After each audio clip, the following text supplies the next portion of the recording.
Keep Talking exists to have conversations that might help to make a better society and a better culture. As humans, talking openly to each other is one of the key tools we have to gain knowledge, to seek the truth, to foster curiosity, to exchange and explore ideas, to see nuance, to ask big questions, to defend individual liberty, to resist ideology and tribalism, to heal and develop, to glean insight, to learn from history, to change our minds. And in that spirit, I believe that each guest has important information and stories to share. This show is also a deeply personal project for me to learn, to grow, to reduce my own ignorance, to try to make me a better human being and a better citizen. And it's something that I want to share.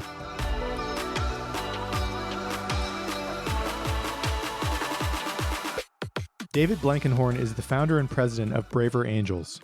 During our conversation, David talks about why Braver Angels exists, tribalism and division in the United States, Braver Angels' goal of depolarizing American society, the workshops it runs with red and blue Americans, and its workshop's success at discovering shared values and greater understanding among politically opposed citizens. I admire the work that Braver Angels is doing. America is an incredibly tribal place right now, fueled by media and technological echo chambers. We're in trouble, and we're in desperate need of civil discourse and civic engagement. Lowering the temperature on political division and understanding our fellow citizens has to start from the ground up, one conversation at a time. And that's precisely what Braver Angels is offering to the country. I became a paying member after the interview, and I encourage you to do the same. Their work and their success gives me hope for America, and this is a conversation I will never forget. I hope you enjoy this conversation with David Blankenhorn. All right, David. Well, first I want to just say thank you for doing this. I have wanted to meet you for months. It's really great to be in here and to get a chance to talk to you at length about what you're up to. Welcome to the show. It's really great to meet you. Thank you. Good to meet you. Happy to be doing this. Thank you, man. I would love to start at the beginning for you. And I know a decent amount about your biography. It seems like you've had a meandering road to this point in your life. That's one way to put it. Yes. If you could maybe start at the beginning of a narrative that makes sense to you as to what is bringing you, to the work you're doing now, to this table. How did that start? How do you articulate that story when someone asks you that? Well, I was, I'm from Mississippi. I was born in 1955 and grew up in Mississippi. And the big experience for me was being a member of my church and becoming, involved as a young white guy and trying to think about the race issue, because this was during the middle of the civil rights era. And my family was split on it. Most of my family was at that time in the 60s, were pro-segregation. Some weren't. And I think that I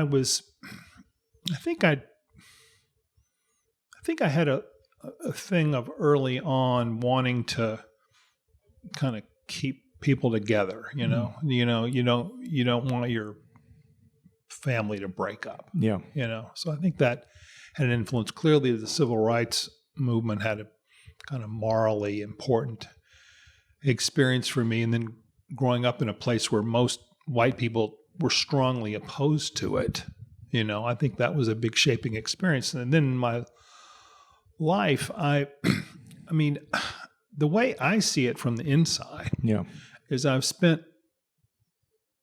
most of my life trying in one way or another to bring differing parts of things together, so whether it's liberals or conservatives or interdisciplinary academic work, or I've always been interested in kind of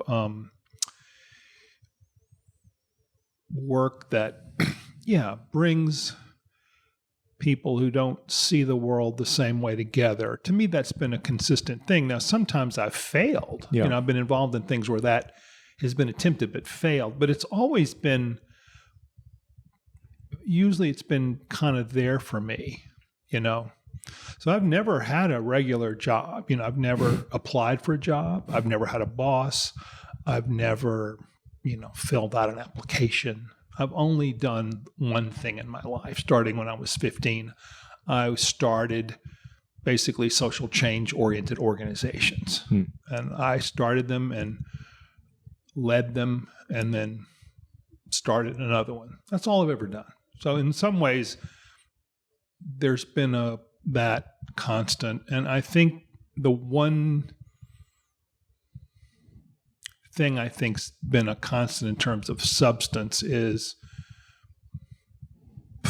look for the common good by bringing people together across some kind of difference. Yeah. And sometimes having that not work and sometimes having that work. Yeah.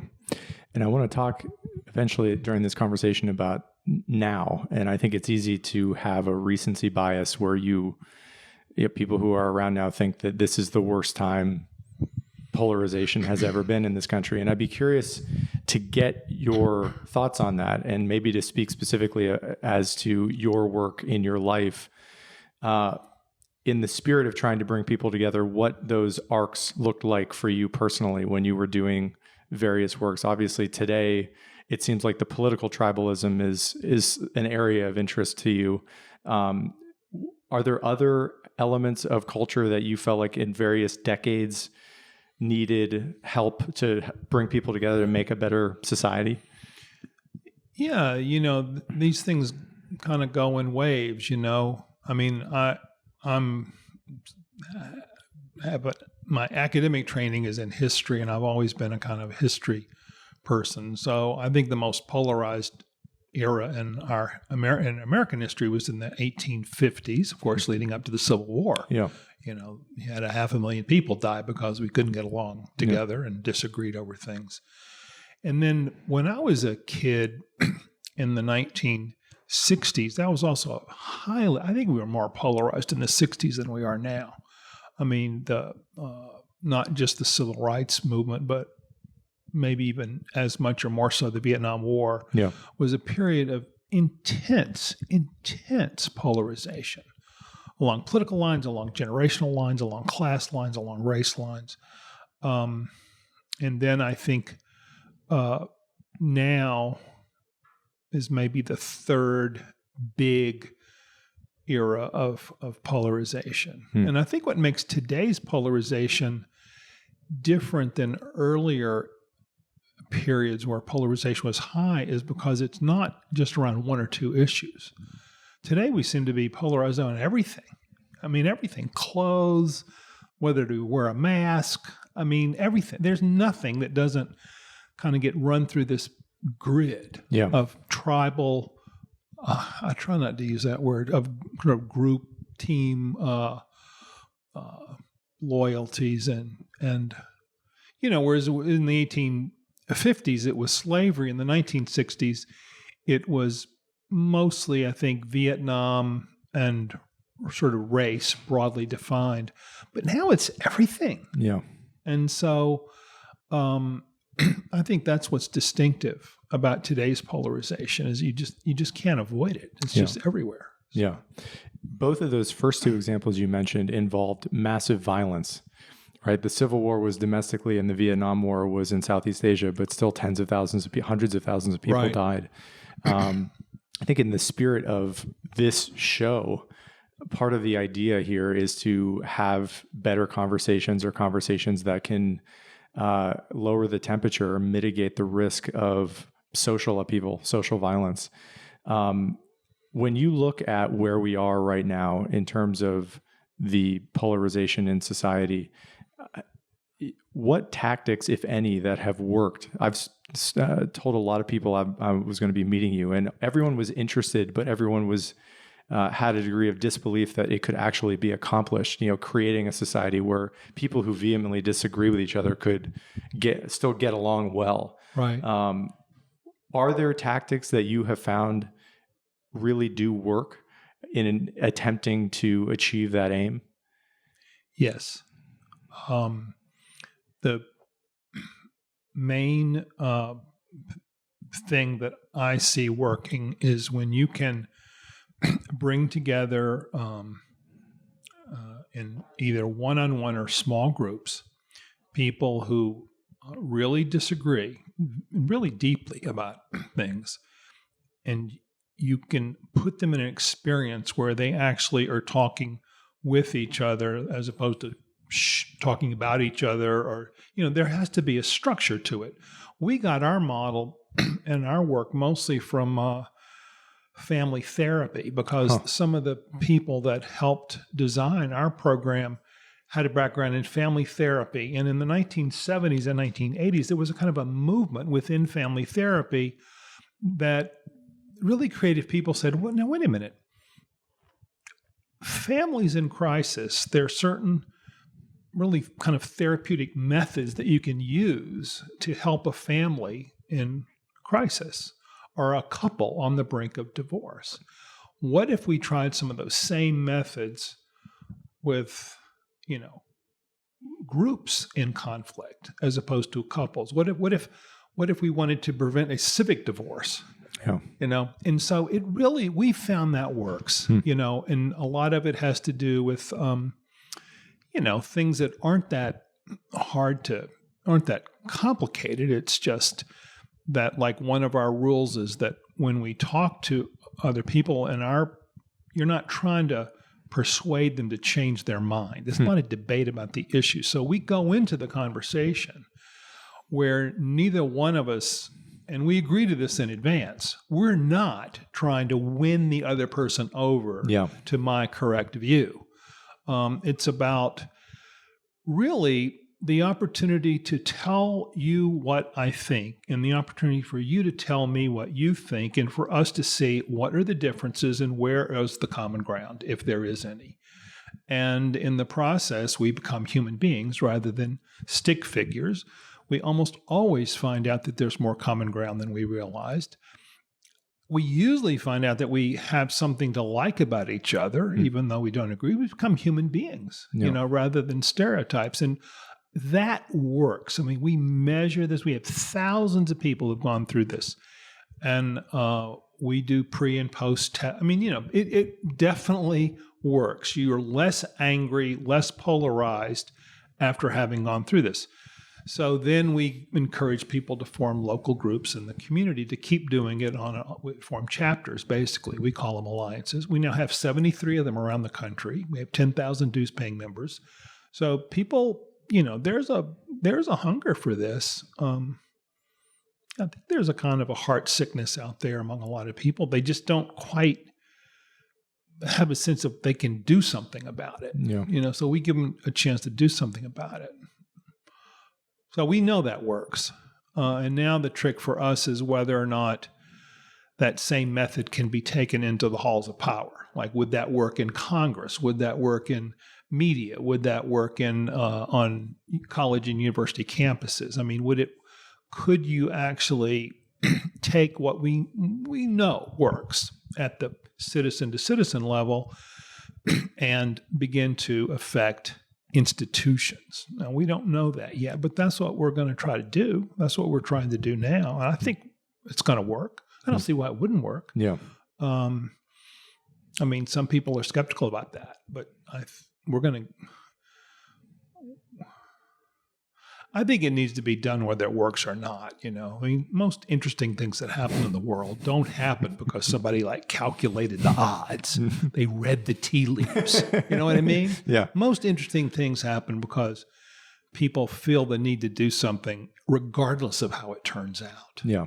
So we feel the need to do this regardless of how it turns out. Yeah. But so far, it has produced some good results. That's great to hear. And I want to get into the details eventually in the conversation about what exactly you do during these sessions. To back up a little bit related to your story and the story that leads you to lead this organization here, in the little I know about your biography, it does seem like you have experience at various points in your life. You've changed your mind about some major topics that were once very important to you. And I think any evolving person, if they're being honest with themselves, would recognize that has happened to them too. That you never quite know where your beliefs are going to go as you get older, as you get exposed to new ideas, new people. If you could, maybe we can start with Prop 8 and where you were at that time. That seems like almost a generation or two ago now. Not to me, brother. Yeah. Seemed like yesterday to me. So that is something, as I understand it, is a subject on which you did change your mind. And I'd be curious to get in as much detail as you're willing to share how that happened for you, what your thinking was, how it evolved, and how that maybe applies to the work you're doing now. Yeah, it definitely applies. I started a think tank in 1987 called Institute for American Values, and it was a think tank, and our job was to study civil society, and by civil society, we mean organization, sort of levels of association that exist between the individual and the state. Mm-hmm. So families would be one, religious institutions, father, daughter, Sunday breakfast, like just grew, Edmund Burke called them the little platoons. Yeah. Some scholars call them intermediate institutions. And, Robert Putnam famously wrote about them in a book called Bowling Alone, about the decline of these institutions. It's causing some of the problems we're having today. Well, anyway, I spent 30 years thinking about this. Yeah. And the main thing I was thinking about was families. And within families, the main thing I was thinking about was fathers, the role of fathers. And about the time I became a father myself, I wrote a book about the role of fathers, and it was a big thing for me. I mean, I just spent years and years and years on this, I mean, I was like a jukebox. You didn't even have to put a nickel in. You know what I mean? Yeah. And then in 2002, I had been into this for a while, and along comes gay marriage emerges onto the national agenda because of a Supreme Judicial Court decision in Massachusetts. Yeah. And all of a sudden, and I'm older than you. So, I mean, I think for probably people your age, this has always been just kind of normal. Yeah. Well, gay marriage is probably not that big a deal for you, I'm guessing. Maybe, I don't know if it is or it isn't. True. But for many young people, it's just not that big a deal. It was a big deal for an older generation. We'd never heard of it. It never even occurred to us. Yeah. And I've made friends with lots of gay leaders. It had never occurred to them either. It just got sort of thought of. Andrew Sullivan, my friend Jonathan Rausch. I mean, there'd been some pioneer writing going back to the 50s and 60s, but in general, it was an entirely new idea. Yeah. And so it popped up after having spent about a decade being sort of developed by gay writers and thinkers, particularly Andrew Sullivan, but others, Evan Wolfson, Jonathan Rausch. There, but really a handful of other kind of public intellectuals. This got legs and became legally viable. And then in Massachusetts in 2002, boom. And so people like me who had spent years, family this and marriage that and fatherhood this, all of a sudden we were being called upon to have an opinion about a subject that we had never given a nanosecond's thought to. Yeah. And I remember getting a call. I remember so vividly. I didn't want to say anything about it because A, I didn't think I knew anything about it. B, I didn't even take it that seriously, really. So I got a call from a reporter from USA Today who said, there's a study out from some academics that says children don't really need their fathers to develop normally. And I said, well, who in the heck? Oh, and they said, not only that, they said, scholars agree. I was, well, that's crazy. Who said that? And he said, well, it's this group promoting gay marriage. And I said, well, no, I don't, forget it. I don't want to go there. I don't want to say anything about this subject. Call somebody else. And so I'll never forget Karen Peterson, a reporter. She said, oh, so you're Mr. Father. You're the guy who claims to know about this. You're the guy that spent years of his life traveling around the country talking about this very exact subject. And a bunch of people have now come out to say something about your topic, fathers, that you think is wrong, and you're not going to go on the record on it. Okay, Karen, I'll go on the record. That's not true. What they say is simply not true. It's not, they can say children don't need their fathers, but it's not true that academics agree that children don't need their fathers. Yeah. I mean, it's been years. Anyway, so she put it in the paper. And because I was sort of in the public eye, all of a sudden I'm against gay marriage. And so it's hard to say to people who didn't have that experience directly just how intense people's feelings were about this. Yeah. This was not something that people took lightly. I mean, there was a generation of people who this was the moral issue of their youth. And I don't mean just gay and lesbian people. I mean a lot of straight people were like refusing to get married themselves. Yeah.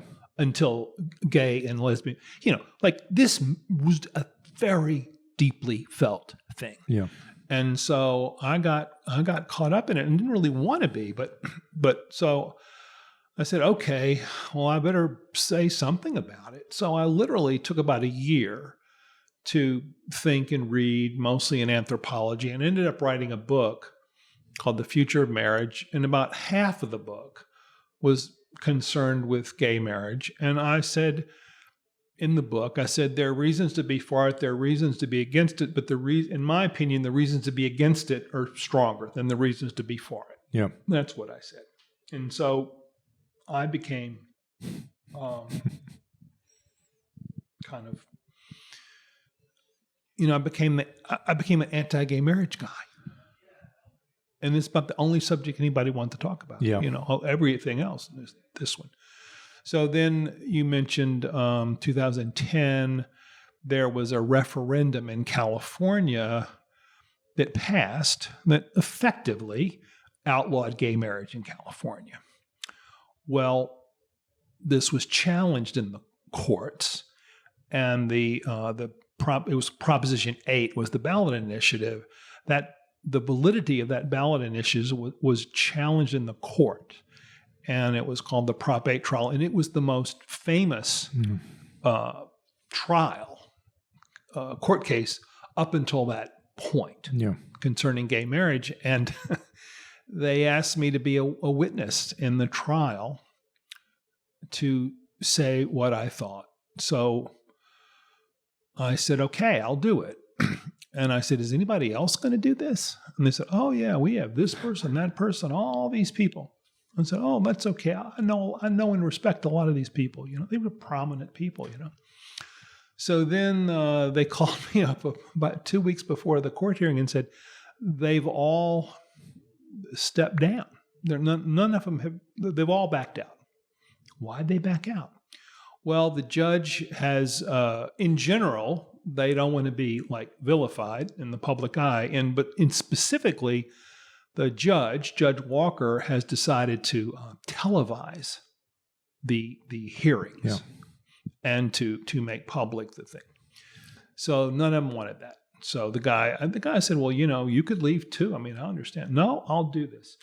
So I knew going into it that it would be an absolutely horrible experience. I would be squashed like a bug, But I just figured, well, it's a federal court. They've asked me to say what I think. I've spent 20 years deciding what I think, and I'm really going to be, it's like talking to Karen Peter. I'm really going to be such a coward that I'm not going to say what I think. So with I think, somewhat full knowledge of what was about to happen, I went and was in the trial, and I thought I had a good experience on the stand. David Boies was the cross-examiner. He's a famous lawyer. And we spent 2 days talking to one another, and he was very assertive in his examination of me. But I was, I thought I actually enjoyed it. And we thought intellectually rigorous thing. Well, of course, in the publicity that came out about it afterwards, it was all like I was a bigot. Frank Rich at the New York Times wrote not one, not two, but 3 long articles just calling me a bigot. And I was doing it for money. I was doing it because I hated gay people, and my children read those articles. They were like 10, 12 years old at the time. So they're reading articles in the newspaper saying their father's a bigot. And this was happening to me hundreds of times a day, social media, everything. Like I became a poster boy for being a bigot. And so it wasn't a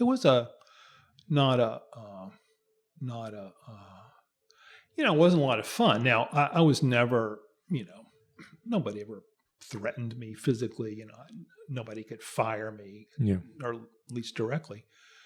So that went on for about 1 or 2 years. And then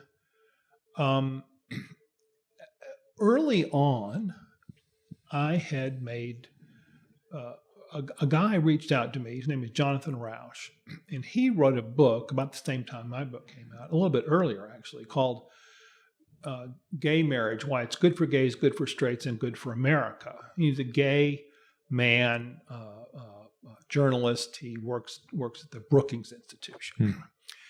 And we began as kind of going around the country in these debates. He's pro, I'm anti. But what happened was am I going on too long? No, please. Okay. We're sitting in we were in Athens, Georgia, after a typical boom, boom debate. It starts pouring down rain, and we both have to go to Atlanta for the airport, and I have a car and he doesn't. Okay, I'll give you a ride. Get in the car, pouring down rain, bumper to bumper traffic. We're in the car for like 3 hours in like pouring rain, bumper to bumper traffic, going to Atlanta. We could have walked faster, But what was really interesting is that we began to actually talk about things other than why you're wrong about gay marriage. So so at the end of that thing, I remember he got out of the car and he said, "This has been really an interesting thing that we've just had here." I said, "Yeah, it really has, John." So that really, we became friends. I visited him at his home. I met his partner, Michael, who's now his husband. We convened off-the-record sessions where 10 pro-gay marriage leaders and 10 anti-gay marriage leaders met off the record for weekends. He and I co-wrote articles about we don't agree on gay marriage, but we can agree on civil unions, which was a kind of a stopgap thing that some states were considering. So what happened, and then he introduced me to other people. Dale Carpenter, who had written a great scholarly book on the legal history, and William Eskridge, a law professor at Yale, who was a big muckety-muck on the legal development issues, all gay men pro-gay marriage. And but it was really with John that I became friends, and it was really a transformative thing for me. It really was.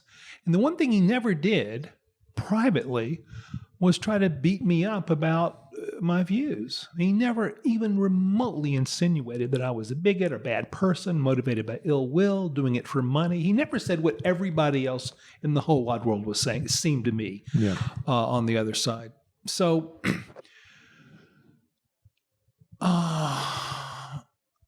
in 2012, I decided to say to the world that I had changed my mind on the issue of gay marriage.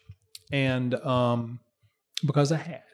And I hadn't changed anything I thought about marriage. I hadn't read any new studies. I hadn't, nobody presented me with new facts.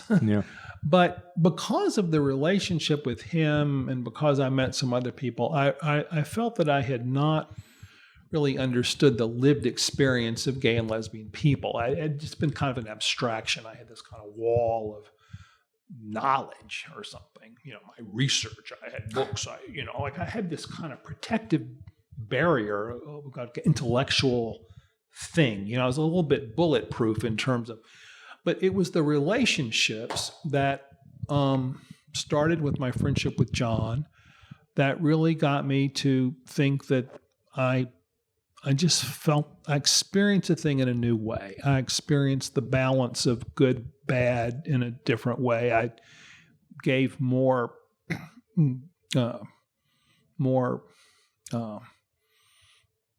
attention. I don't know quite how to say it. Just more awareness of the fact that these people just wanted to have a legal connection to the person they loved, and it was like, this is really bad, Yeah. So I wrote an article, and because I had been in the public eye a lot, it was a big deal when I wrote the article. It was a big thing in a big profile in the New York Times. Gay marriage opponent changes sides, big victory for gay marriage. And so all the people that had been calling me a bigot for a couple of years stopped doing that. But then all the people that told me I was such a wonderful person for being against gay marriage started calling me horrible names, just sold out, threw us under the bus, succumbed to pressure, have no backbone, must be getting money from somebody. So the organization I had run for 30 years fell apart. All the funding dried up. The board members quit.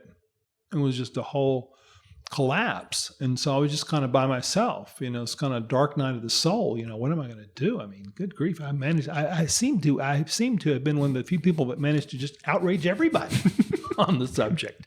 So I started working with John on really what became Braver Angels, because we thought, well, gosh, it's not just on gay marriage. Yeah. The country's splitting apart on so many areas, and so he's now, I talk to him all the time.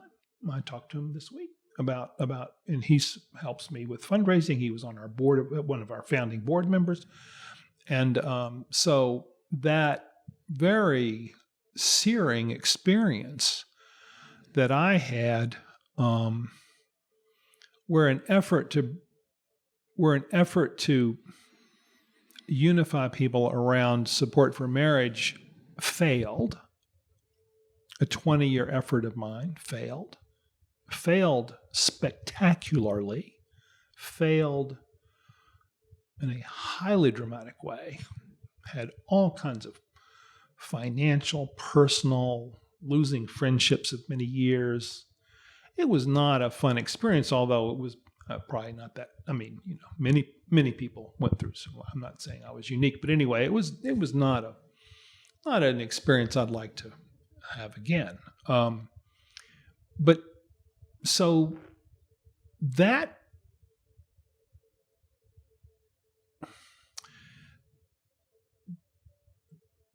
led to what I'm doing now. Where I thought, well, okay, I got a little gas left in the tank.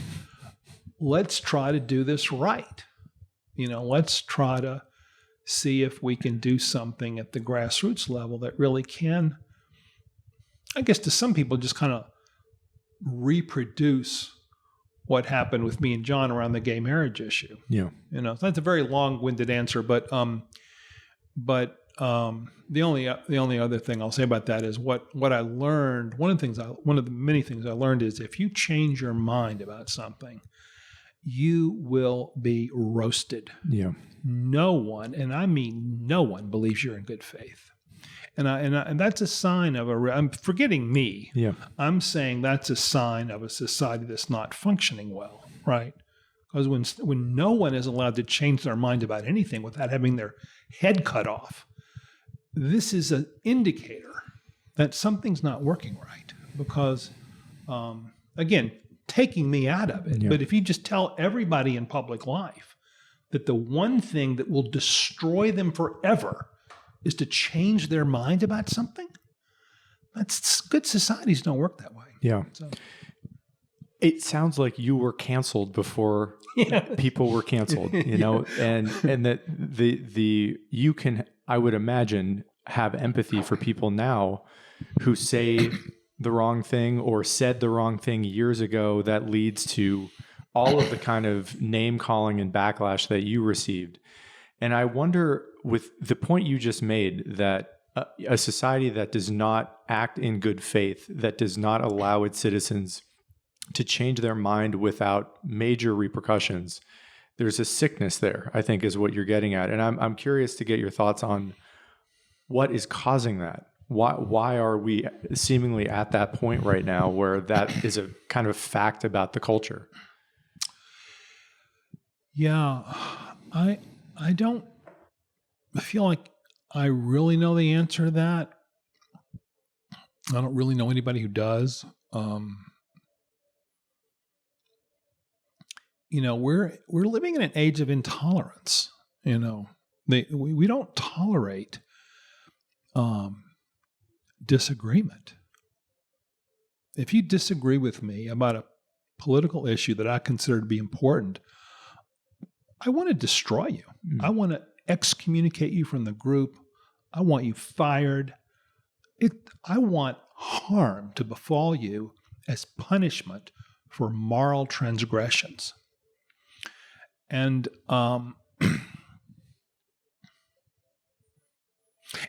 when you experience this on a big scale,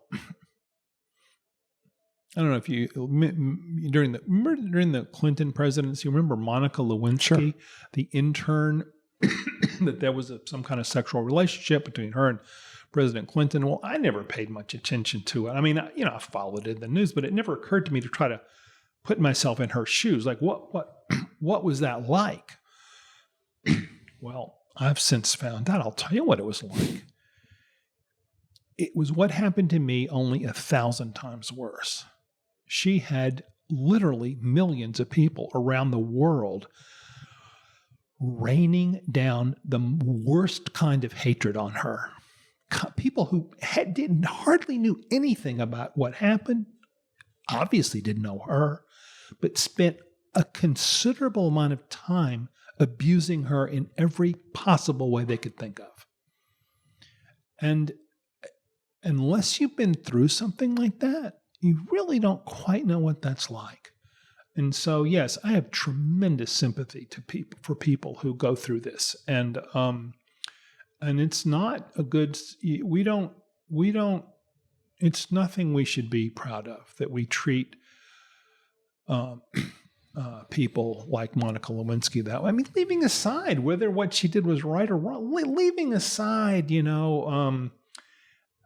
whether or not the person who's being wiped out, whether maybe they did do something wrong. I mean, I guess often they did. Let's say I did. Let's say, which I think is true. Let's say I was,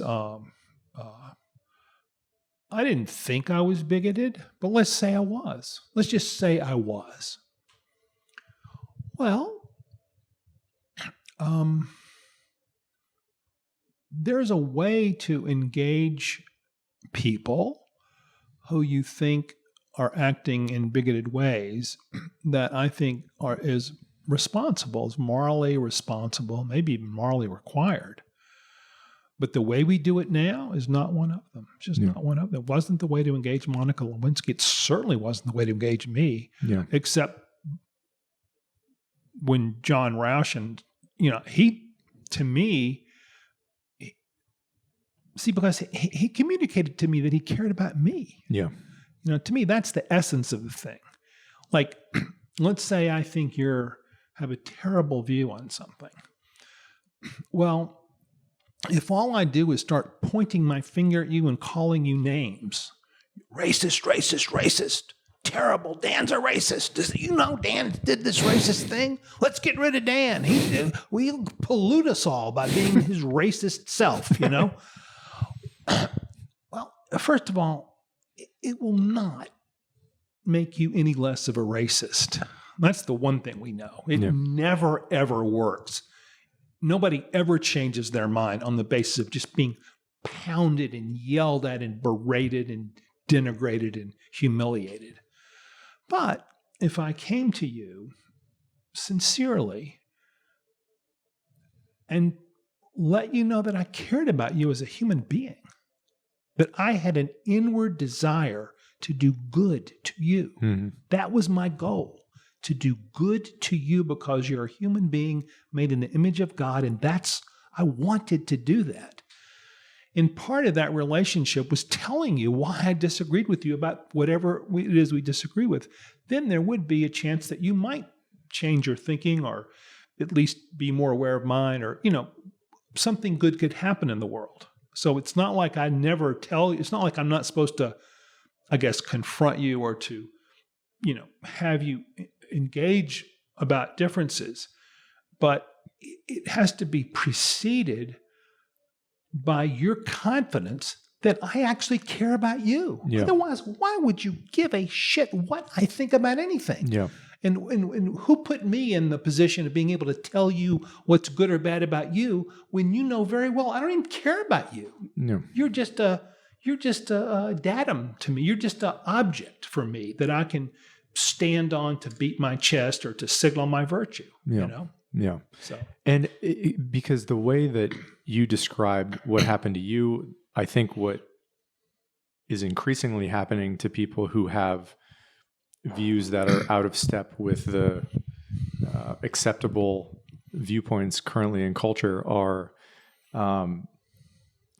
it's like a religious purity test. There's something about the condemnation that is reminiscent to me of fundamentalism, of a violation. You used the word transgression earlier, that it's a violation of some like religious code, tribal code. And I think there's a lot of truth to that. And you said what's causing it. I said I didn't really know, and then we kind of got off on something. But I will say one thing that I've thought about a lot that's very close to what you just said, which is that when, sometimes people have defined religion as whatever value you have that's the highest. Yeah. Your highest value is real. That's why some people say everybody has some religion, in the sense that everybody has something that they think is the most important thing. Yeah. Well, with Christians, what's the purpose of, to love God and enjoy Him forever. For a communist, it's the revolution. Everybody has something that's their ultimate thing. Yeah. And when moral and religious things recede in importance, which I think they have in the society, when the sort of civil religion of society that used to say things like, there was a kind of Peter Bricker called it a moral canopy. Whenever that canopy moves away, kind of attenuates, what rises to the top is politics. Politics becomes the highest thing. So the highest purpose of my life is to advance my political agenda. It's not to, go to church, always tell the truth, early to bed, early to rise, treat your neighbor as yourself, observe the Sabbath day and keep it holy. Those are not the things anymore. Yeah. The thing is advance my political agenda. And so crushing you in order to advance my political agenda all of a sudden is, why not? Yeah. And I do think that explains some of the reason why we see the intensification of conflict about this, because there's no higher set of values to which politics is accountable. There's nothing up there governing the behavior. The only thing is winning. It's like that James Carville book called All's Fair. That was he's a big political strategist. All's fair. He meant it. Yeah. He meant everything is fair because the stakes are so high. The future of the world depends upon it. And if it means crushing you, small price to pay. Yeah. You use, I think if I heard you correctly, the phrase a social canopy, or I think you use the moral word canopy. Moral canopy. And I'm curious to, tease that out a little bit in terms of, and I don't know if there's a time frame you think about where there's a delineation that's clear in your mind where we began to lose some of those, whatever you want to call that, social virtues, collective belief in concepts like that. But what are those specifically, or what were they that you think kept some of the political stridency at bay, or had for a period of American history? Well, the scholars in the mid-20th century would typically, they would often use the term civil religion. Yeah. There were a whole series of very influential books with that phrase in it. Robert Bella and others, spent student of religion, wonderful guy I got to be friends with later in his life. And it meant that you would take the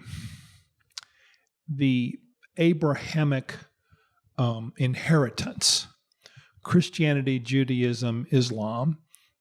At that point, it was really what they would have called Catholic Protestant Jew. Will Herberg wrote a famous book called Catholic Protestant Jew. But now you would think of it as, you would probably include Islam, and you would say, okay, you take the moral and spiritual values of that, roughly speaking, biblical culture, and that becomes a kind of set of reference points, or a set of orienting points for all political behavior, or all behavior, including political behavior. So one of the things you would do is you're not supposed to tell lies. So if you tell a lie, which of course people do, you're supposed to try to hide it. And if you get caught, you're supposed to be ashamed. But basically what you're supposed to do is not tell lies. Well, what if that no longer applies? I mean, I'm not trying to make a partisan point here. I know lots of people in my own family and world and organization think that President Trump was a good president. But President Trump was really indifferent to telling lies. He thought telling lies was fine. And I think that's hard to dispute. Okay. What happens when, or if you want to go back to Bill Clinton told a lot of lies, I think. Again, not trying to make a partisan point here, but what if people in high public life just don't mind telling lies? And when they get caught, they don't seem to be ashamed. Well, that's a violation of that civil religion code. Another one is that you're supposed to treat other people with respect, even if you think you're supposed to assume good faith. Because the religious idea is that we're all made in the image of God. So when I look at, from a religious point of view, if I look at you, if I'm a Christian, if I look at you, I'm supposed to see Jesus. That's really the idea for a Christian. Jews say it in a different way. Muslims say it in their way, but it's the same idea. It means we're all a part of a sacred image, and you don't desecrate. You don't treat. Even there's a secular version of it, Kantian.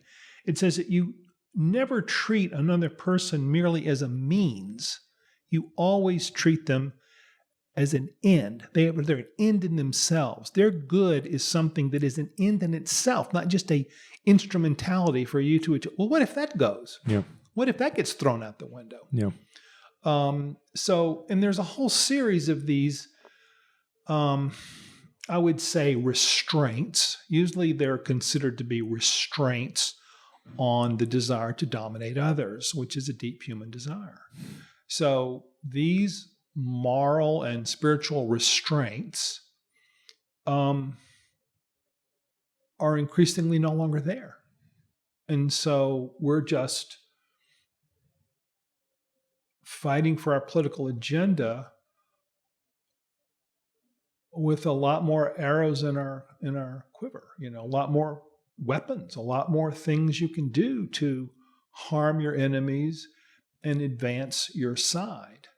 And I think that's what we've seen. And now I don't know the degree to which secularization has contributed to that. I mean, now you have a very large number of Americans who have,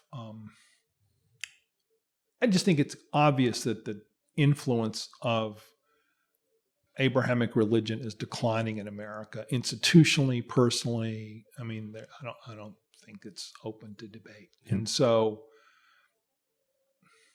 and I'm not saying there aren't strong secular moralities. I'm not saying there aren't wonderful people who are not religious who have better moral behavior than I do, for example. Yeah. I'm not denying any of that, but I am observing that what they used to call the civil religion, which were restraints that everyone was supposed to be accountable to, right? Yeah. Not just Republicans, not just Democrats, everybody. Yeah. And so if you're a Republican and you see a Democrat do a bad thing, if you're a Republican and you see a Republican violate this, you're supposed to say, bad Republican, don't do that anymore, even though it's a member of your party. Same with Democrats. Yeah. Well, when's the last time you saw that happen? About anything or anybody? Yeah. It just doesn't happen anymore. Right. So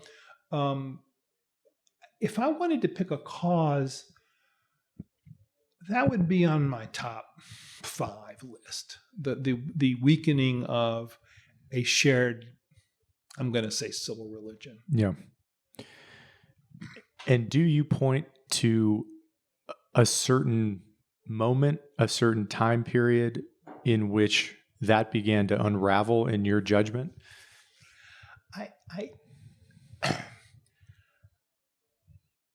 I think it began to unravel. And here I'm with Robert Putnam a little bit. He wrote a book called The Upswing. Although it's kind of ironically titled because it's really about the downswing. Yeah. And he says the deterioration in these communal values that he's talking about really began in the mid-'60s and late '60s. That's when he would trace it. And he has, chapter after chapter with all the data. And I think that's basically right. I mean, I think a lot of things that happened in the '60s were absolutely great. Mm. You had the civil rights movement.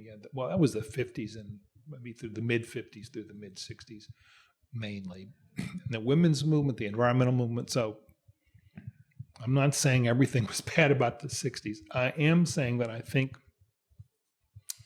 some of these things began to break apart then. I mean, think about public lying, right? I think it was absolutely shocking for millions of Americans who came to the belief that President Lyndon Johnson was regularly lying to the people about Vietnam. And millions of them, I was one of them, who supported him politically over Barry Goldwater, the guy he beat. Yeah. But, we actually have a president who stands up and tells lies. And a lot of people felt that way about President Nixon. A lot of people felt that way about President Clinton, including me. Mm. A lot of people feel that way about former President Trump. And it's hard to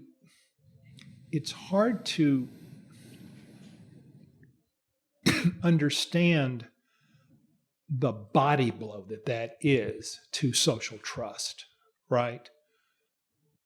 There was a song, and I learned it when I was a little kid. What did you learn in school today? Mm. What did you learn in school today, dear little boys of mine? And I learned that Washington never told a lie. I learned that everybody's free, and that's what the teacher said to me. Our leaders are the best of men, and so we elect them again and again. That's what I learned in school today. Well, forget that. Yeah. Nobody's singing that song. Yeah. So I think it was, and also there were the social change that began to accelerate in the '60s does.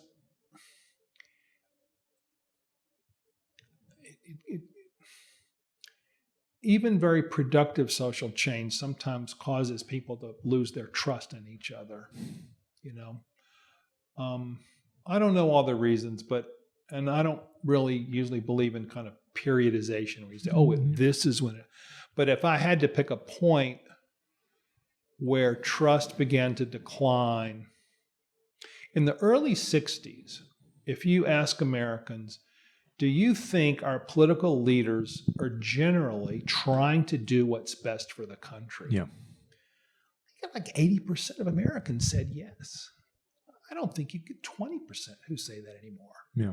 Right? So our trust that even if we don't like them, they're generally speaking trying to do what's good for the country. It was here, boom, now it's here. And that fall, you can see it in the data, really began in the 60s. Yeah. This is a conversation in part, I personally agree with everything you said. It's disturbing. It has been just personally disturbing to see, even in my lifetime, I think a noticeable decline in social trust and in the quality of dialogue, the idea of giving people the benefit of the doubt, of believing that they're coming from the right place, a good place, that you have more in common with one another of your own citizens, your fellow citizens, than you do disagreements. And, I want to get into some of the nitty gritty, the details of the work you're doing here, the aims of the organization. Maybe if we could start to kind of put a bow on what we had just been speaking about. To my lights, there is a role that new technologies have played in exacerbating some of these underlying issues. I think you're right. It's just something that I would imagine you've thought a lot about. And I think that, the term echo chamber is rampant. It's well known. It's talked about, I think, rather often now in America. From your perspective, what is the role of the smartphone, the social media platforms, what has just hit our culture with great force in the last 10 years? What has that done to affect the dialogue, the trust levels, the ability for people here who disagree with each other about certain things to no longer be able to regard people who they inevitably are going to disagree with about something as worthy of respect, worthy of dialogue, worthy of believing that they're coming from a good place? Yeah. Well, in our work, and when we ask people who come to our events what they think is causing it, usually that's the first thing they mention is the role of the media. I mean, I can think of two big aspects of it. I'm sure there are more, but one is the ability to customize your news. I mean, you can. It was much harder in earlier generations to only encounter things that reinforced your own views. Now, because I can select, because of the algorithms of social media and because of the ability for me to just customize what my consumption is of news and opinion, I can never encounter anything other than that reinforces my existing beliefs. I mean, I don't have to ever be exposed to anything other than that which says, David, you're absolutely right about everything, except it's actually worse than you thought. Yeah. And so, shame on us in a certain way for doing that, because we have to participate in that. And then, of course, the Facebook and Twitter, I think, and others have algorithms to reinforce that. To once they figure out that you like articles that have the word green in them, they're going to give you more and more articles that have the word green in them. And that's something that maybe they're contributing to. But the new media, the digital media, allow us to customize our news consumption in ways that earlier generations were just not able to do. Yeah. So we're only, in other words, we're not so much informed as we are riled up, right? Because it's not about telling you something you don't know. Yeah. It's just about getting you angrier about it. Yeah. Intensifying your emotions about it, right? So I think that's one part of it. The other, another part of it, I think, is the shift from analog to social involved a massive decline of the influence of journalistic standards. There used to be a time, children, many years ago, where certain conventions obtained in the world of journalism and media, broadcast media, that were intended to serve good social purposes, and generally speaking did. There used to be a thing called fact-checking. You would submit an article to the editor. The editor's job was to make sure that you weren't saying crazy things in the article that were just factually wrong.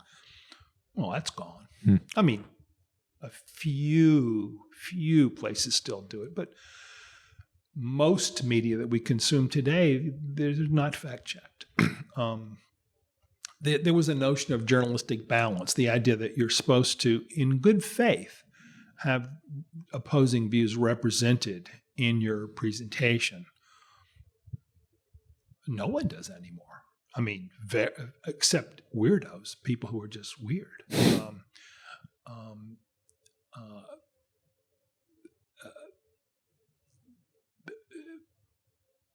There are some others, but I think fact-checking and in generally editing, generally most things that we would consume earlier would, in one way or another, there was an editor who had to approve it and then to say, this is an inflammatory paragraph, take it out. This is not clear, make it clear. You're writing an article about something that happened last night and World War III broke out last night and you didn't mention it, put it in there. Yeah. But those people don't exist anymore for most of the media we consume. So I just think part of it has just been a flagrant abandonment of all of these historic practices that kept things from going off the rails. And now, in the digital era, anybody can publish anything and does. Yeah. So it doesn't matter what it is. You can just say the craziest thing possible. It's out there. Yeah. So I think that contributes to a kind of disorientation. I don't think we're even beginning yet to understand just how disorienting that is, But when people say, a lot of people say now, they say, when I was arguing with somebody I didn't agree with, what it felt emotionally like was we were arguing about a country that we both recognized. Yeah. No longer. It's like we live in different countries with completely mutually unrecognizable. Like, I ask you, what happened in America yesterday? And you're going to say A, B, C, D. And then you ask me, what happened in America yesterday? I'm going to tell you something that could not be further from what you just said. And so I think the combination of these two things, customizing your news consumption and no standards of journalism anymore, where people just say all kinds of crazy stuff and there's no regulation of it, I think ultimately it contributes to that, almost that feeling of vertigo. Yeah. Right? Like, really? Are we both here in this country now? We're in the same country, If what you're saying is true, and I think there's good reason to believe it is, we're in trouble. This is a time of potential great peril for America. And I think we're in danger of losing some very important things. Yeah. Yeah. I think we're on a precipice of some kind. I want to get into the moment for you of deciding that an organization like this needed to exist in the first place. And then I want to get into the details of the sessions that you run and the, potentially some of the hopeful learnings that have been obtained through these sessions. My understanding is that Braver Angels came into existence around 2016, which obviously was an important turning point in American history, or at least a noteworthy turning point in American history. What happened to you? What did you see? What triggered the belief and the energy in you that made you think a place like this needs to exist? And maybe if you could just broadly outline the mission, the goals of the organization first, and speak to that would be, I think, useful to kind of segue into the specifics of what Braver Angels is up to. Well, we say that our mission is to bridge the political divide and strengthen our democratic republic. So we want to bring people together across the partisan divide to build relationships with one another, not to change each other's minds and not to form positions on issues, but to rebuild a kind of civic friendship and to try to strengthen the bases of our American government, which are at risk because of these trends. We began experimenting in 2015. John and I pulled together people on both sides of the gay marriage debate. This was after the Obergefell decision that legalized gay marriage, the Supreme Court decision. But the follow-up to that was a huge, intensely felt arguments over what came to be known as religious liberty and gay rights. The perceived tension between religious liberty and gay rights. And so we brought together some discussions, and they were good discussions, people on both sides of that issue. Again, is there some common ground? Do we really have to hate each other? That kind of thing. But what really began Braver Angels in the work we do now was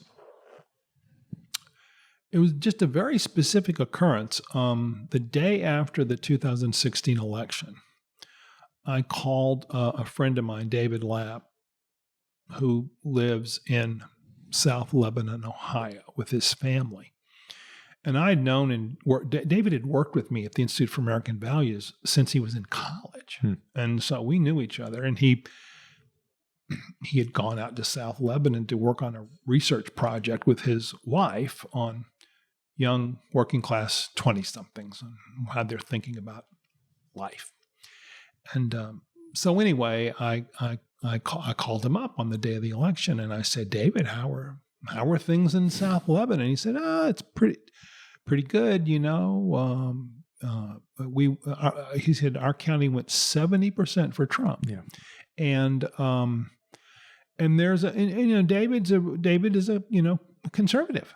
And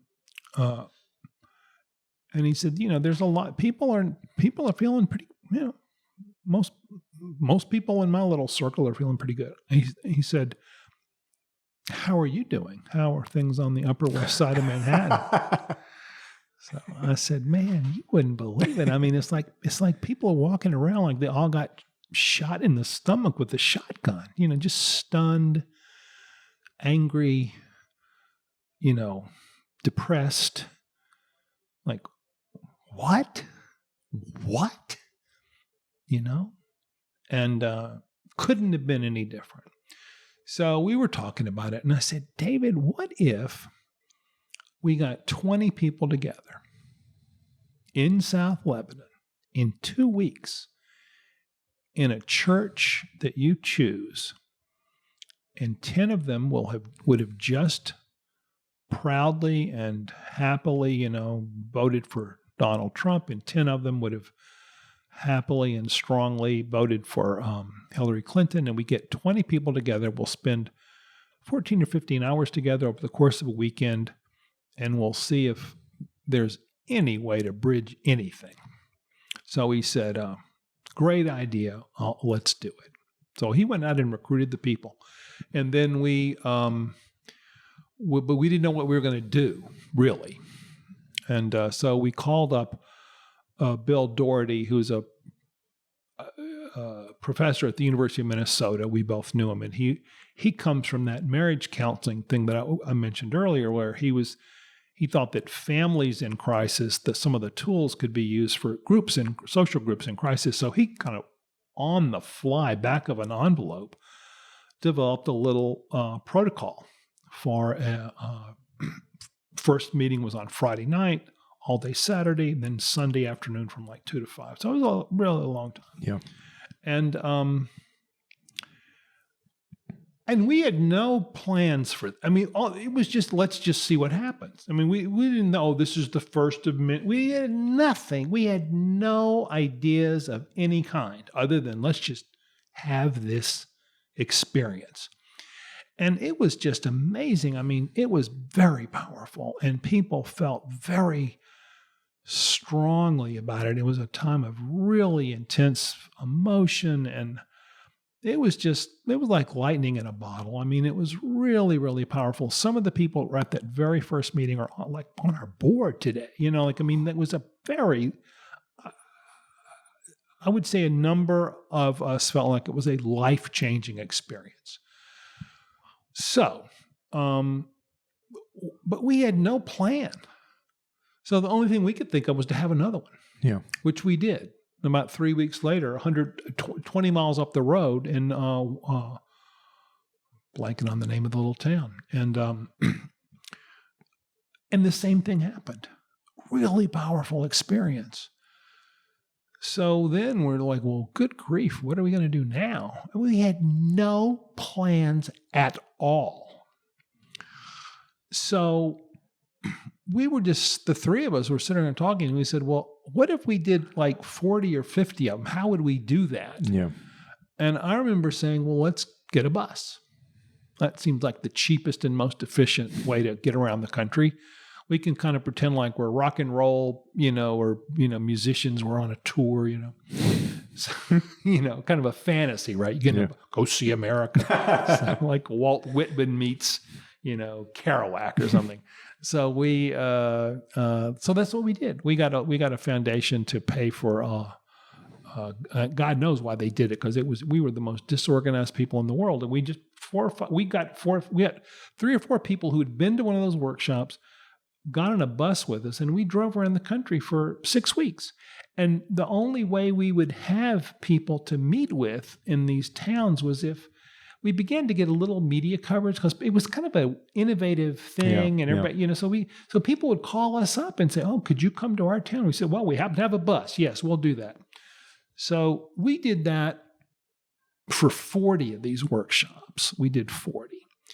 Bill and I chaired every one of them. David was the organizer of them. He got the people there. So that took us to the fall of 2017. And Bill said, as fun as this is, we just can't spend the rest of our lives wandering around in a bus doing one after these other. What if we trained other people to do them? How would we do that? Let's make them pay out of their own pocket to come to an inconvenient place, stay in a hotel they have to pay for, and listen to 8 hours a day of me lecturing them on how to do these workshops, and then have to sign an agreement to run at least 4 and to be a part of a rigorous evaluation. They'll not get a penny for it. They'll get no recognition of any kind. They'll just do it because they care about their country. We said, sounds great. 100 people took us up on that offer. We had 5 of these things around the country. Bill lost his voice. And we would go from town to town. We had one in Nashville. We had one in Minneapolis. I don't even remember that. We had one in Virginia. And so we had 100 people that were ready to go do these. And we had no idea if they'd actually go do it. Would they work? Well, it worked. They did a great job. And they're still, now we have, I think we have about 600 doing them now. Today we have we have 1,400 total volunteers, because we also have some to organize the work. We have 1 conservative, 1 liberal, each brings 7 to the event. And there's a whole protocol. And now that a lot of it's online, there's a whole group of volunteers that make that happen. So we did that another year, and we said, well, okay, we're going to see what happens. So by the end of 2018, I don't know, I think we had done, several hundred of these things. And we had to fill out evaluations, and they said, this is meaningful. And so then we said, well, let's start chapters, and let's charge people dues to join and form chapters. How much are the dues? $12. What are we going to call chapters? We're going to call them alliances. So you go to the workshop, you pay $12, you're a member, then you go in the community, start an alliance, as long as you do it paired up with somebody from the other. We use the term red and blue. So if you're blue, you have to do it with the red, blue. So they started doing that. And what was so amazing about it is that people just stepped up to do this. I mean, I'm the president of the organization. I co-founded the organization with Bill and David. We were the only 3 people involved in it for a long time. I co-chaired the first 40 of these meetings. I knew everybody. But now I meet people all the time who hardly know who I am, and I don't know them at all. And they say, "Oh, Braver Angels, and we're doing this many workshops this month in Wyoming and in Idaho, and here's our group, and we're excited, and this is our challenge." I'm like, "Really? Like, boy, you people are great. Well, who are you?" Like, "Oh, I'm the president." Like, really? Yeah. Like, I never met these people. Yeah. They're all volunteers, and they're all just doing it, and it's wonderful. It's like I don't know. It's like you're standing on a corner, and you just feel a wind start blowing. So, no, you're not thinking. So there's no plan. There's no strategy. We just it just began to happen almost despite us. You know what I mean? We were just trying to kind of keep up with the wind. Yeah. Really. Yeah. That's the best way I know how to describe it. And then we had a convention, and then, I'm not saying there was no leadership. I mean, obviously there's some leadership, but overwhelmingly, this is a grassroots social movement style feeling. I mean, if you read accounts of other social movements, I mean, as a Southerner, of course, I've done a lot of studying of the civil rights movement, and of course, civil rights movement is much more important than what we're doing, I think. But that same phenomenon, where the leaders of it, I had no idea. I mean, people would just, some student at Fisk University decides they're going to have a sit-in at the local lunch counter. Yeah. Dr. King didn't know about that. None of them knew. They just happened. Yeah. Yeah. So there's a little bit of that to it. It's exciting. And in the past, I have a lot of experience of being out there, advocating for lost causes, but, like last defender of a dying breed. It's not like this here. People really want to do this. So,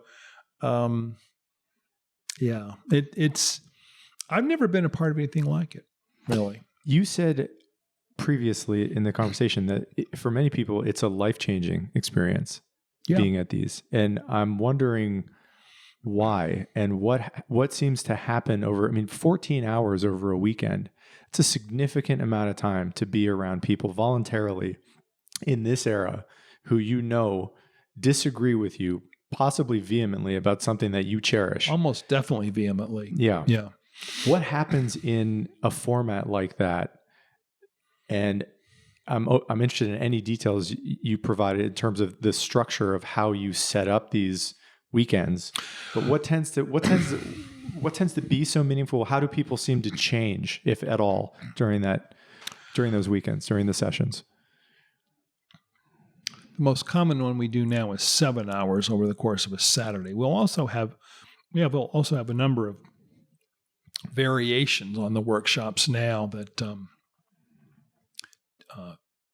some focus on skill building, some focus on other things. So we have a kind of a more complex menu now. But the one we started with and the one that's still the most common is what we call red-blue. Yeah. So it's the typical thing would be 7 or 8 reds, 7 or 8 blues, each one recruited by one of their people, so, and then you would have 2 moderators, 1 red, 1 blue, who've been trained to do this, but they're doing it as volunteers, and the purpose of what people change, we do what was called checkouts. So at the end of the time, you do a brief checkout, and the checkout question is, what are you taking away from today? That's the checkout question. And the most common answer that we get is, we're less divided than we've been told. Usually people say that, many people use that exact sentence. We're less divided than we've been told. So I started going up to people afterwards and said, well, who told you? And they usually had the media, or they say other things, but they say, like, in other words, I thought coming into this that I would have nothing in common with these people, that they'd be crazy. I thought they were crazy, you know. A lot of people would say, and people on both sides would say this, they would say, well, I didn't think this would work because I'm a person who likes to use facts and logic and reason, and these other people don't. So I'd have a hard time talking to them. A lot of people said that. I use my mind, they use their feelings. We'll never communicate. So it's that, and you know what happens to you when you experience an enemy, a perceived enemy, as someone that you can actually have some flicker of friendship with, something, it literally lights up your brain. I mean, there's really a biochemical aspect of this. The pleasure centers in your brain warm up. I mean, you get a good feeling. It's almost like it's I don't want to overstate it, but it's a little bit like taking a drug. Yeah. You get a buzz. I mean, you almost literally get a buzz. And so you want more. Yeah. And so it's not like, it's not like eat your peas. You know what I mean? Like, yeah. Oh, well, it was worth it because I learned, like studied. No, you feel good about this. You felt like, good grief, I've realized that these people are not nearly as bad as I thought they were. Some of them I actually liked. And we're going to meet again. We're going to become, and we call them Better Angel Stories. We changed the name to Braver Angels. We call them Braver Angel Story. And when we say it's a Braver Angel story, we mean two people who thought they were going to be enemies who are now friends. Yeah. And, I don't know, our last convention, I mean, just to take any one of a jillion examples, I mean, Graceland College in Leona, Iowa, the very conservative head of Young Republicans and the very progressive head of the Young Democrats became friends through Braver Angels, and they hitchhiked together to our convention. And they're like buddies. They're buddies today, right now. They're buddies. They're friends because of this kind of experience. And so that's the magic of it. That's the fundamental it's the belief that the person that you are afraid of, you don't have to be, and you can actually have a good relationship with, notwithstanding the fact that you disagree about a lot of things. That's it. That's the thing we're looking for. Yeah. We're looking for it to happen institutionally and in other ways too. But if you put it in a pot and just boiled it until you got the kind of crystalline essence of it, that's what it would be. And it lights people up, unexpectedly, because they're thinking, they walk into it like, oh, what on earth, It doesn't happen to everybody. I mean, we had one guy who said, he said that his checkout was, he said, I came into this session suspecting that these other people were assholes, and now I know they are. That was his checkout. But that was rare. He was an angry guy, and he had a bad conversation. So, but the overwhelming majority of people, it's like I actually like these people. I can think of them as neighbors rather than kind of these alien creatures, because part of what you hear now in so many conversations, if you ask people about politics, they won't say, they won't just say, well, these conservatives have bad ideas.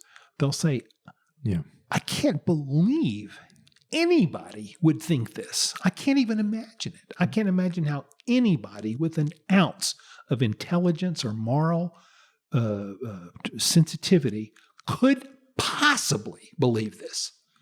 And they're bewildered at the weirdness of what they perceive to be these other people.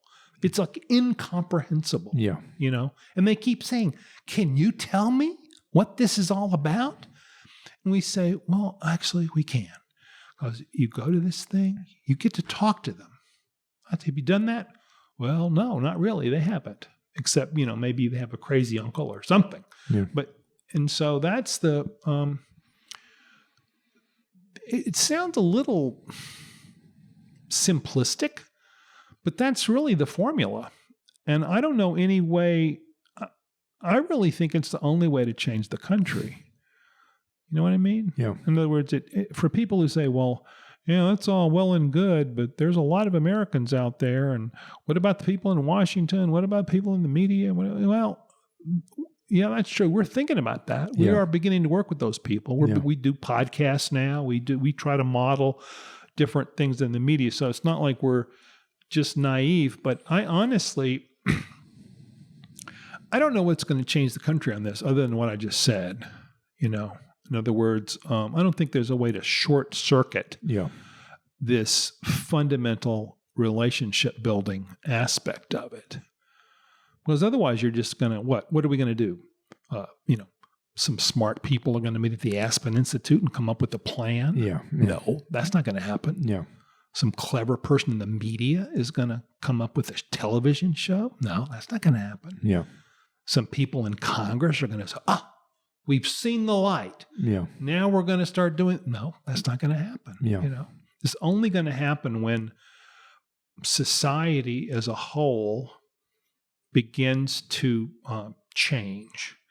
And then there'll be some people in the media. Then there will be some people in Congress. Then there will be some clever people that go to conferences at fancy retreat centers. But that top-down, a top-down strategy, I don't think will work on this in this case. Yeah. So it seems like the more we can incentivize our fellow citizens to go to a session like this, to view it almost like a civic responsibility, a duty to be a good citizen, to partake in a session where they're engaging with people they disagree with is something that should be lauded and incentivized. And you don't have to be passive. That's the thing. You don't have to think of democracy as consuming information from the media. Yeah. And it's even more than voting. I mean, voting is obviously incredibly important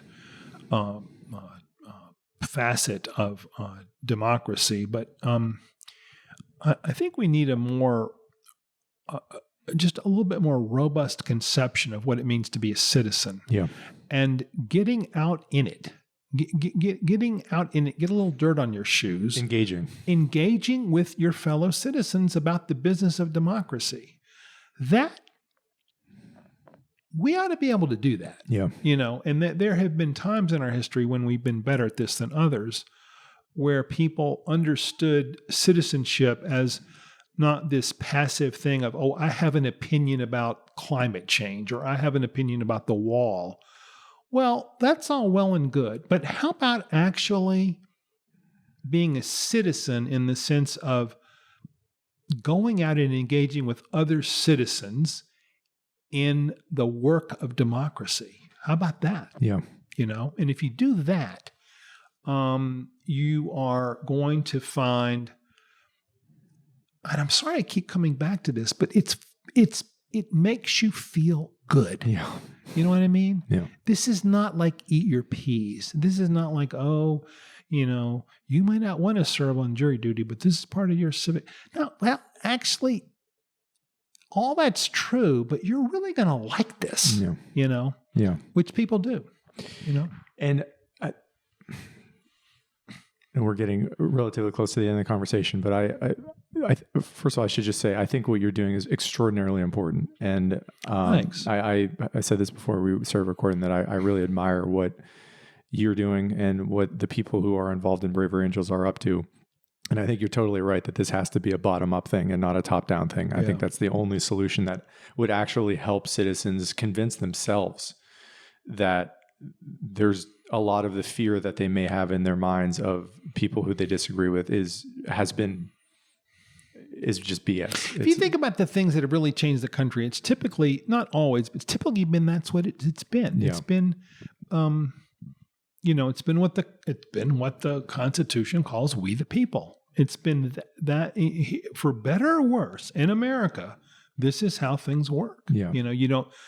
Tocqueville once famously said, he said, if you want to make a change in France, you go to the court.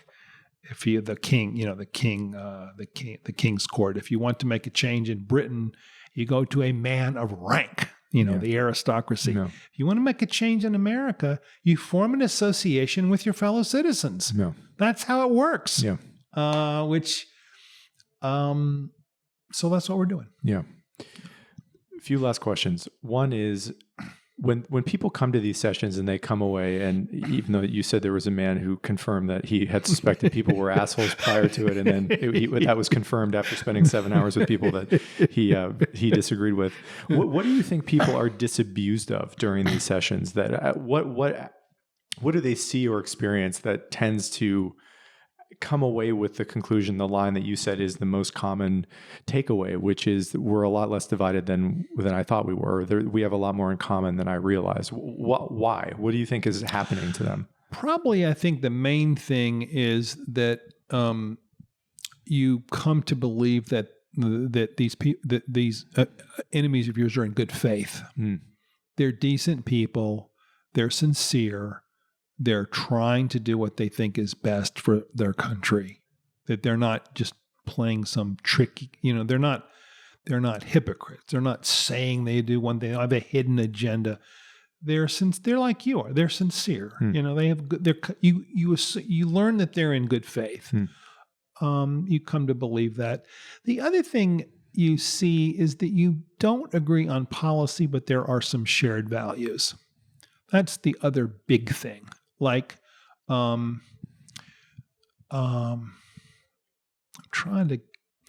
have a big part of the exercise, the big part of the day where the question is, what are some of your life experiences that have shaped your political views?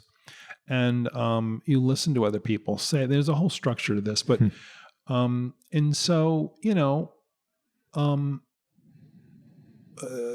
you get a guy who'll say, well, my grandparents came over here from such and such a country, and they worked really hard. They didn't have anything. They worked really hard. They built a business. They pulled themselves up, by their own initiative and hard work. And that's what I believe in. And I don't like people to tell me that, whether it should be replaced by some other arrangements, And so let's say I'm not that kind of person politically, but I could see there's something to admire there. Yeah. There's some values that you can say, yeah, I kind of like that story about working hard and building up something. And anyway,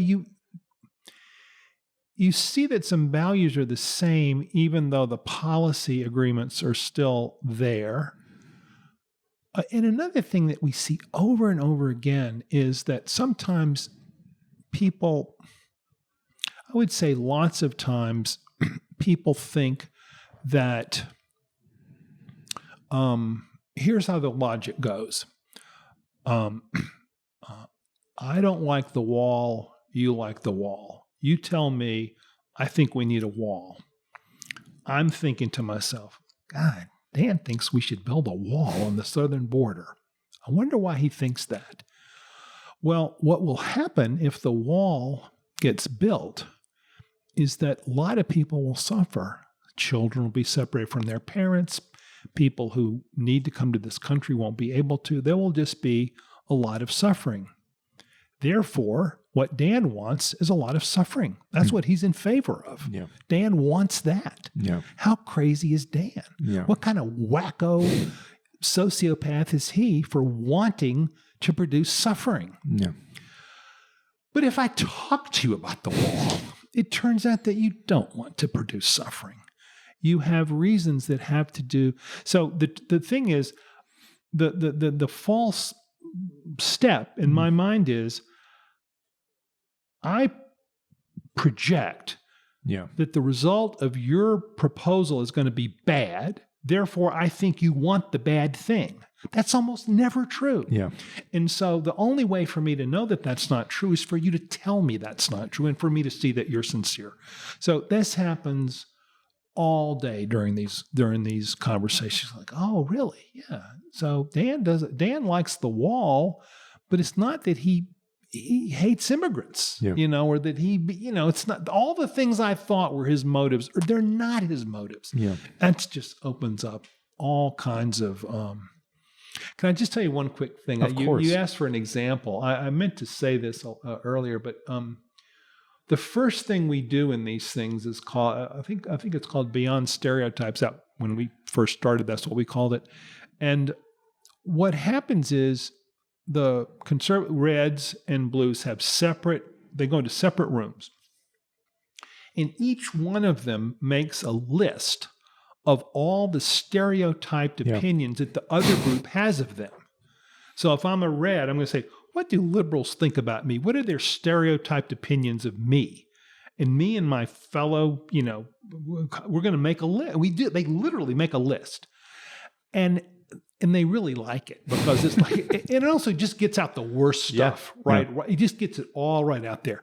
So then the next part of the thing is, what is it about these things that are exaggerated or are unfair?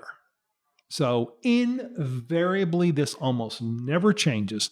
The first thing that conservatives believe that liberals believe about them is that they're racists. This is at the top of every single list. So then they say, okay, what do we think about this stereotype is exaggerated or unfair? Why do we think it's wrong for them to call us racist? Yep. Then the final part is there a kernel of truth to it? So you have to look inward, right? So usually on the liberal side, it's usually almost always baby killer is on the list. Yeah. And we don't just slaughtering babies is fine with us. Yeah. Well, why is that wrong? Is there a kernel of truth? It's a powerful, powerful exercise because then they get together and they talk about it. And you can just see, first of all, every bad thing that you're thinking about me, I already know that you're thinking. Yeah. Right? So it's all out there, right? I don't have to wait for you to call me a bad name. I know that this is in your mind. And so it just kind of clears the air, And Bill, who designed this thing, didn't add the kernel of truth part. But what happened was in one of the early workshops, I was in it, and there was the conservative group, the red group, invariably racist was the number one. Why is that wrong? Why is that an exaggerated? Well, we're not racist. We believe in individual, color of your, content, not color of your skin, but content of your character. They had a whole lot of reasons why they weren't racist. Kernel of truth. Silence. Some guy gets up and says, well, here's what I think a kernel of truth is. Most conservatives are not racists, but most racists are conservatives. I think that's what I think, and I'm a conservative. Yeah. So they go to the group. This guy gets up and does his thing, and when he says that, you could have heard a pin drop, because not only is he saying, we know that you think we're racists.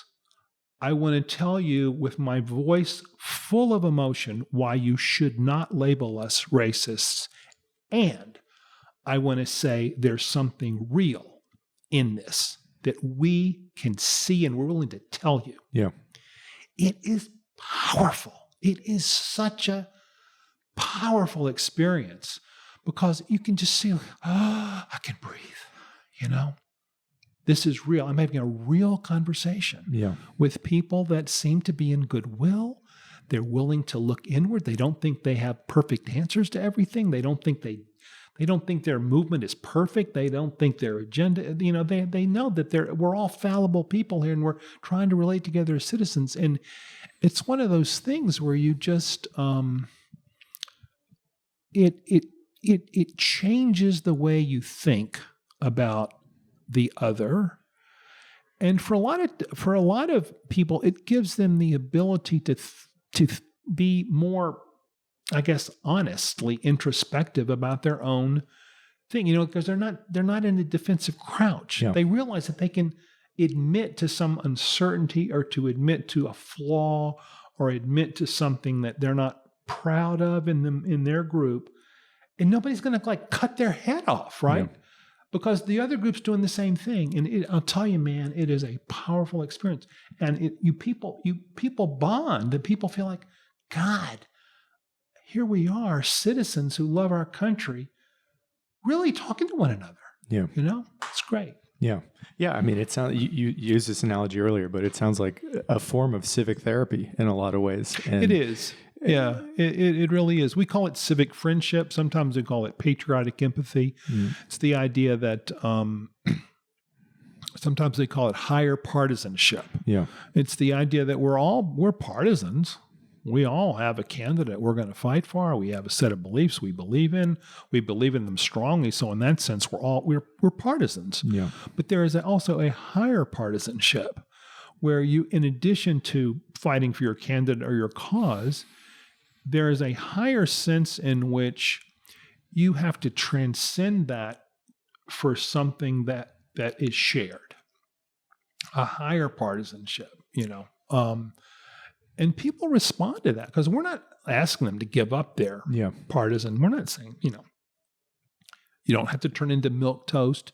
You don't have to never show emotion. You don't have to water down your views. You don't have to say that you're a centrist. You don't have to do any of that.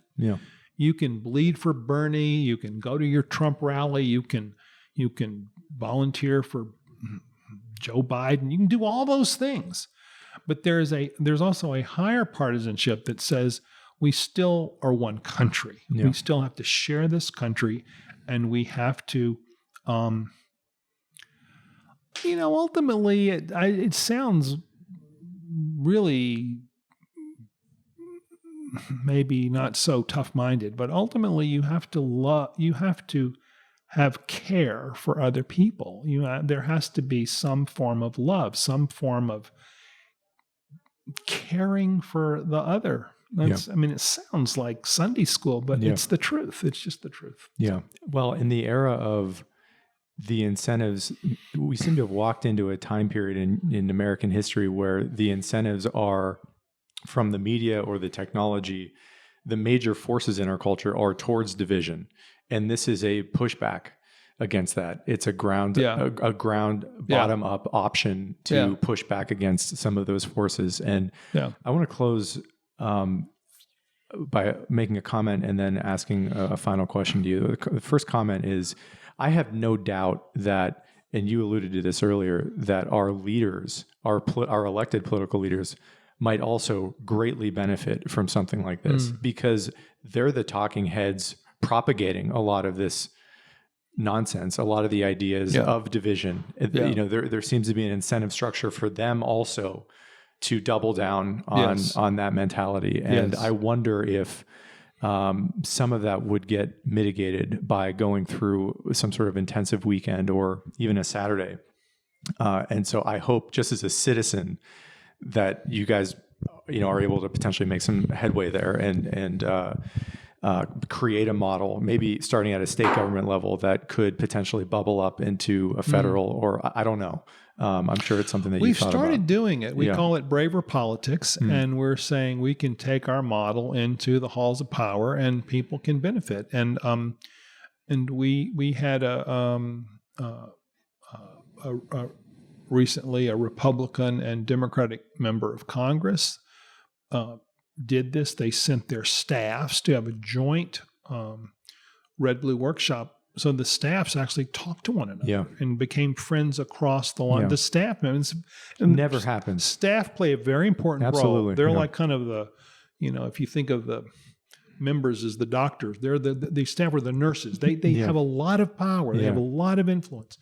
So, and we've also doing Representative Dean Phillips, who's a member of the Select Committee on the Modernization of Congress and a very strong Braver Angels supporter, is having Bill is leading a series of what they call common ground district meetings, where they bring together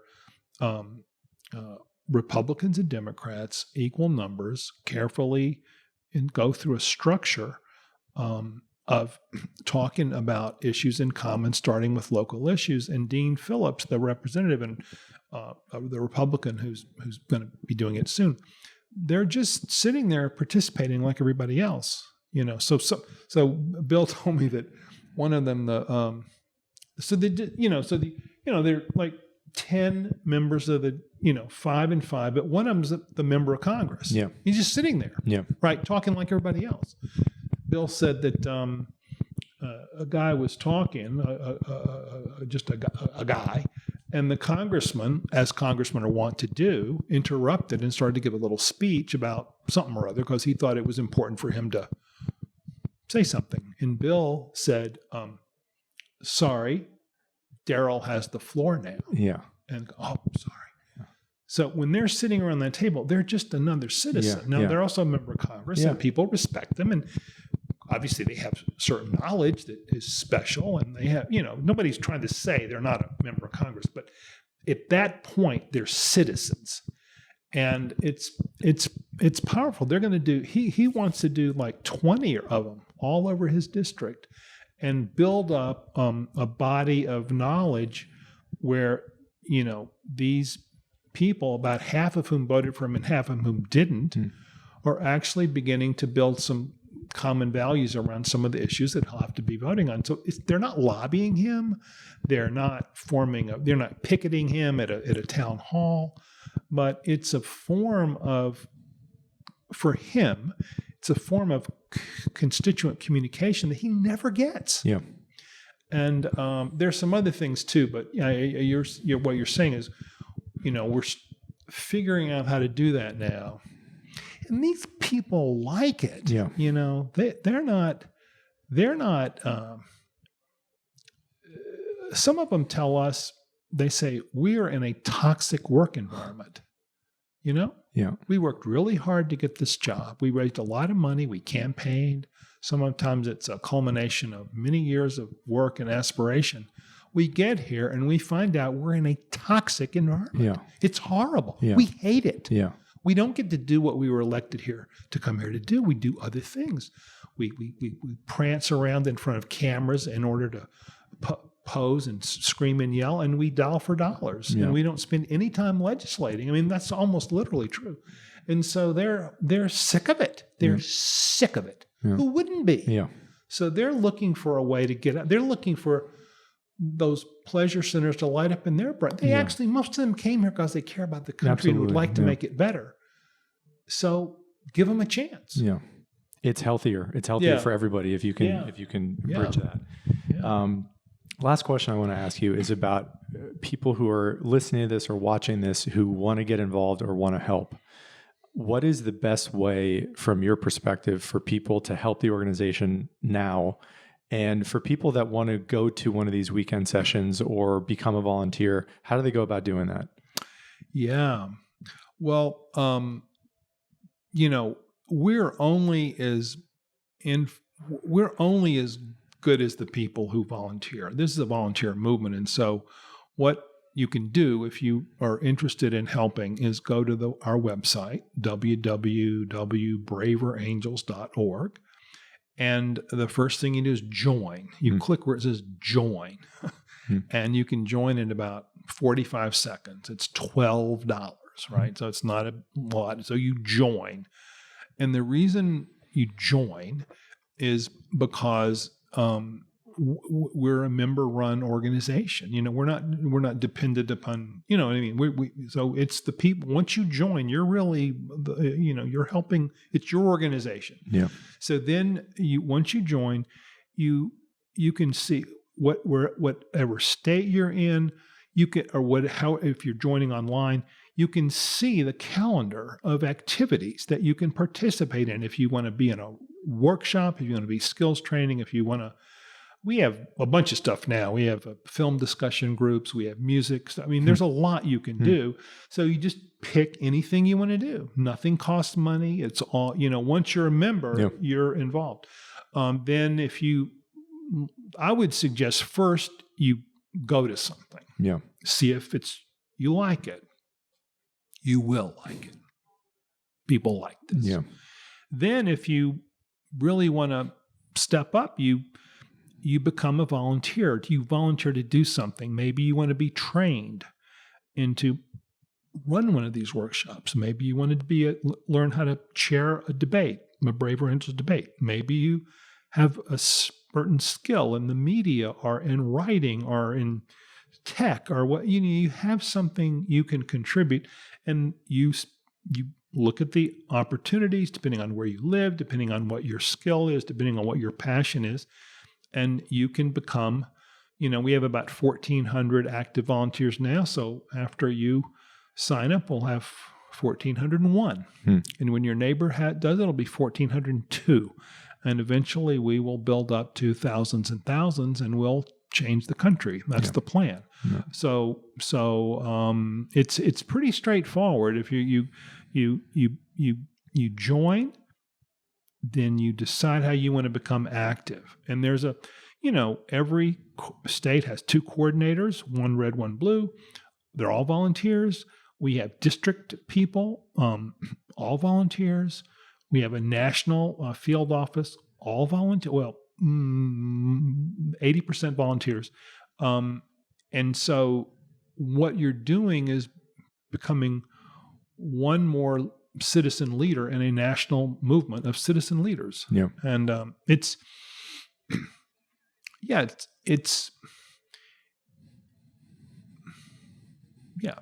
what